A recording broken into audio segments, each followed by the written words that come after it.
ഇവിടെ ഈ സെഷനിൽ ഞാൻ നിങ്ങളോട് പറയാൻ പോകുന്നത് പ്ലസ് വണ്ണിലെ 4ാമത്തെ ചാപ്റ്റർ കെമിക്കൽ ബോണ്ടിങ്ങിൽ ആ ചാപ്റ്ററിനകത്തുള്ള വളരെ ഇമ്പോർട്ടൻ്റ് ആയിട്ടുള്ള 3 ഷോർട്ട് കട്ട് മെത്തേഡുകളാണ്.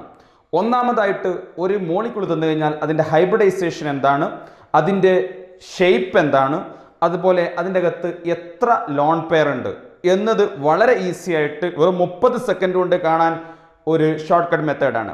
രണ്ടാമതായിട്ട് നമ്മൾ പറയുന്നത് ഒരു ഡയറ്റോമിക് മോളിക്യൂൾ തന്നു കഴിഞ്ഞാൽ ആ മോളിക്യൂളിൻ്റെ ബോണ്ട് ഓർഡർ എങ്ങനെ കാൽക്കുലേറ്റ് ചെയ്യാം, അതുപോലെ ഓക്സിജൻ ബേസ്ഡ് ആസിഡ് റാഡിക്കലിൻ്റെ ബോണ്ട് ഓർഡർ എങ്ങനെ കാൽക്കുലേറ്റ് ചെയ്യാം, അതിനുള്ള ഷോർട്ട് കട്ട് മെത്തേഡ്.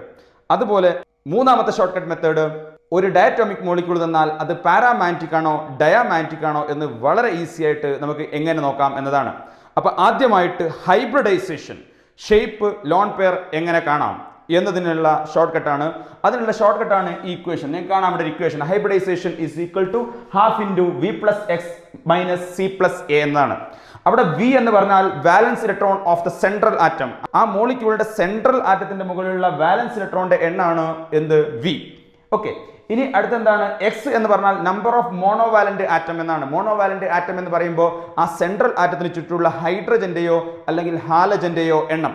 ഇനി സി എന്ന് പറഞ്ഞാൽ ആ മോളിക്യൂളിനകത്ത് വല്ല പോസിറ്റീവ് ചാർജ് ഉണ്ടെങ്കിൽ ആ പോസിറ്റീവ് ചാർജിന്റെ മാഗ്നിറ്റ്യൂഡ്, സൈന് വേണ്ട. ഇനി എ എന്ന് പറഞ്ഞാൽ ആ മോളിക്യൂളിൻ്റെ അകത്ത് വല്ല നെഗറ്റീവ് ചാർജ് ഉണ്ടെങ്കിൽ ആ നെഗറ്റീവ് ചാർജിന്റെ മാഗ്നിറ്റ്യൂഡ്. ഓക്കെ, അത് കൊടുത്തു കഴിഞ്ഞാൽ നമുക്ക് ഇതിവിടെ ഈക്വേഷനിൽ കൊടുത്തു കഴിഞ്ഞാൽ ചില നമ്പേഴ്സ് ആണ് കിട്ടുക. നമ്പേഴ്സ് കിട്ടിക്കഴിഞ്ഞാൽ 2 കിട്ടിക്കഴിഞ്ഞാൽ ഉറപ്പിക്കാം ഹൈബ്രിഡൈസേഷൻ 2 ആണ്, 3 കിട്ടിക്കഴിഞ്ഞാൽ ഹൈബ്രിഡൈസേഷൻ sp2 ആണ്, അതുപോലെ 4 കിട്ടിക്കഴിഞ്ഞാൽ ഹൈബ്രിഡൈസേഷൻ sp3 ആണ്, 5 കിട്ടിക്കഴിഞ്ഞാൽ sp3d, 6 കിട്ടിക്കഴിഞ്ഞാൽ sp3d2, 7 കിട്ടിക്കഴിഞ്ഞാൽ sp3d3.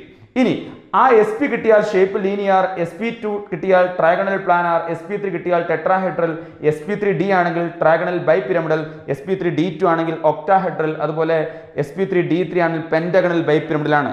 ഈ പറഞ്ഞ ഷേപ്പ് എപ്പോഴാണ് ശരിയാവുക, ആ മോളിക്യൂളിന്റെ മുകളിൽ ലോൺ പെയർ ഒന്നും ഇല്ലെങ്കിലാണ്.